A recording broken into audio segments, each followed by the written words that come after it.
안녕하세요. 효녀가 되고 싶은 효녀방송국의 구피디입니다. 제가 얼마 전 100세까지 살기라는 넷플릭스에서 하는 다큐를 보았어요. 전 세계의 장수촌으로 꼽히는 지역 5곳을 방문해 왜 그 지역 사람들이 오래 사는지 단서를 찾아 나서는데요. 그 지역 사람들의 생활 모습도 보고 또 사람들과 인터뷰를 하면서 왜 장수하는지 비결을 알아보는 프로그램이었어요. 한두 사람이 아니라 많은 사람들이, 그것도 건강하게 100세 이상을 살아가시는 모습을 보며 이 장수의 비결을 함께 공유해보고자 해요. 어머님, 아버님은 장수의 비결에는 어떤 것이 있다고 생각하시나요? 소식, 운동, 채식. 우리가 익히 알고 있는 것들도 있지만 흥미롭게 보셨으면 하는 것들도 있었어요. 그럼 지금부터 온전한 정신으로 100세 이상까지 사는 비결 소개해드리도록 할게요. 이탈리아 샤르데냐는 해발고도 700m의 산악 지역이에요. 오르막과 내리막이 계속되고 엘리베이터가 없는 집도 많죠. 이 지역의 장수의 비결은 무엇일까요? 바로 해발고도로 인한 마을의 경사입니다. 매일 교회를 가기 위해 10분 거리의 경사길을 걸어 다니시는데요. 경사길을 걷는 것은 그냥 걷는 것보다 에너지 소모가 많이 되고 또 엘리베이터가 없어 계단을 오르내리락 하다 보면 자연스럽게 운동이 되는 거죠. 의도적인 운동이 아니라 자연스러운 신체 활동이 이루어지는 거예요. 통계적으로 여자가 남자보다 오래 사는 편인데요. 미국을 기준으로 보면 여자 5대 남자 1의 비율이에요. 그런데 샤르데냐는 여자 1대 남자 1로 여자만큼이나 남자가 장수하는 곳이죠. 그 이유가 샤르데냐 남자들은 전통적으로 양치기라 가축과 시간을 보내면서 언덕을 걸어 다녔어요. 큰 스트레스 없이 충분한 운동량으로 장수할 수 있었던 거죠. 장수 지역인 오키나와에서도 마찬가지로 매일 정원에 물을 주고 씨앗을 심고 채소와 과일을 수확하는데요. 이렇게 매일 한두 시간 정도의 저강도 신체 활동이 이루어져요. 헬스장을 가서 특별한 운동을 하는 게 아니에요. 집안일을 하고 정원을 가꾸고 계단 오르내리기를 하고 걷기 활동을 하는 것이 장수의 첫 번째 비결입니다. 우리나라 고려당처럼 가이오베키오라고 하는 폐허가 된 마을에서도 부모님이 짐처럼 느껴지면 장남이 부모님을 모시고 절벽으로 올라가 밀어버렸다고 해요. 그런데 한 아들이 그렇게 하지 않고 다른 사람들 모르게 아버지를 숨겼어요.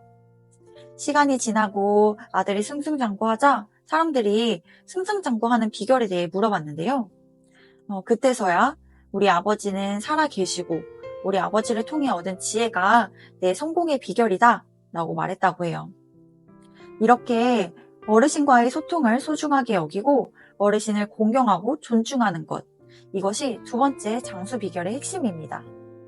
또 이 다큐에서는 101세 미혼인 할머님이 계셨는데 할머님은 가족이 없이 혼자 지내지만 마을 사람들이 번갈아 가면서 산책도 하고 돌봐주셨어요. 한번 할머님이 크게 아프셨던 적이 있었는데 그때는 등을 돌리시고 아무와도 이야기하지 않으려고 하셨대요.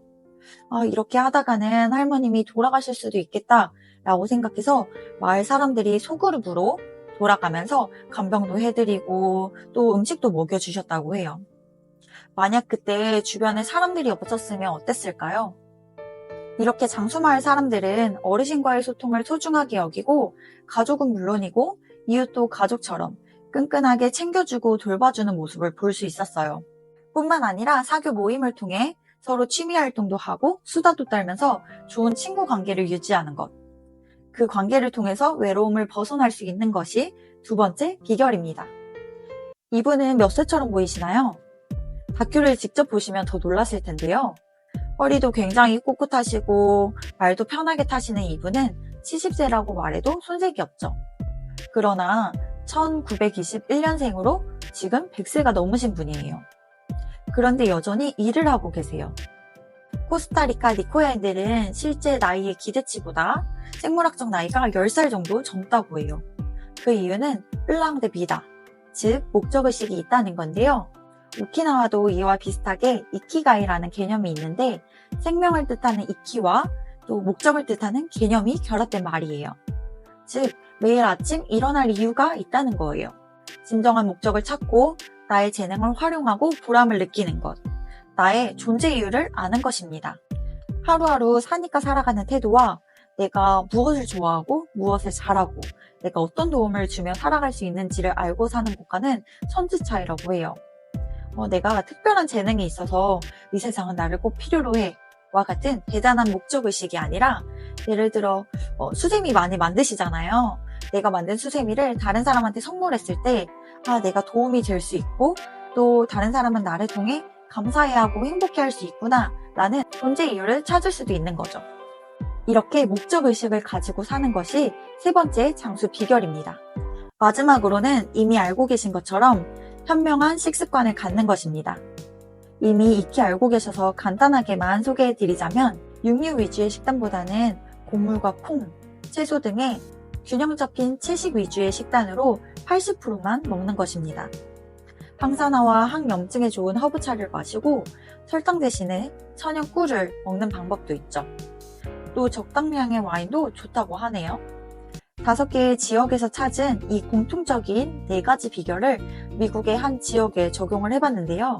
첫 번째로 산책 그룹을 만들어 계속 걷도록 했어요. 이 과정에서 새로운 인간관계를 쌓을 수도 있었어요.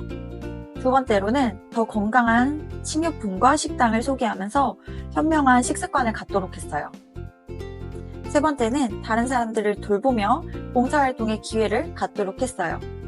자연스럽게 신체활동이 이루어지고 사회적 교류도 하게 되고 또 타인을 위해서 의미 있는 활동을 하면서 나의 존재 이유를 찾을 수 있었죠. 네 번째로는 걷기 좋고 살기 좋게 인도와 자전거 도로를 만들고 또 산책로를 만들었어요. 처음의 목표는 기대 수명 2년 늘어나기였는데 어떻게 됐는지 아시나요? 바로 3.1년으로 기대 이상으로 늘어났습니다. 제가 말씀드리고 싶은 것은 장수의 비결이 대단하고 특별하고 또 돈을 많이 필요로 하지 않습니다. 1번 자연스럽게 걷기, 2번 소통하기, 3번 올바른 인생관과 목적의식 가지기, 4번 현명한 식습관 가지기입니다. 이 과정에서 많이 웃고 또 삶을 감사해하고 행복해하면서 모두 장수하셨으면 좋겠어요. 그럼 오늘도 끝까지 시청해주셔서 감사합니다. 다음 영상에서 만나요. 구독과 좋아요